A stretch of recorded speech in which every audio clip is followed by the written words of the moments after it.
সামিরা খান একটা কমেন্টস করেছেন, আপু আমার দাদার আগে আমার বাবা মারা গেছে, এখন আমাদের ফ্যামিলি বলে যে দাদার আগে বাবা মারা গেলে কোনো সম্পত্তি পাবো না, আমরা দুই বোন, আমাদের সম্পত্তি আমাদের ফ্যামিলি দেয় না। আচ্ছা, যে এই কথা বলেছে যে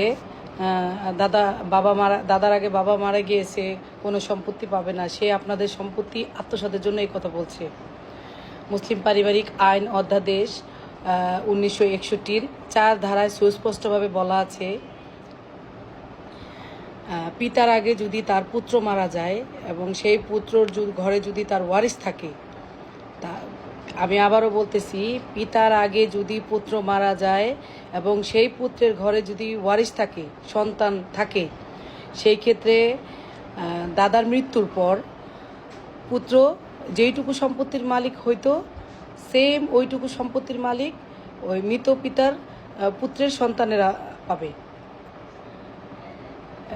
যেহেতু আপনি বলছেন যে দাদার আগে বাবা মারা গিয়েছে, সেহেতু এখন আপনার দাদার মৃত্যুর পর আপনার বাবা আপনার দাদার সম্পত্তির ওয়ারিশ হবে।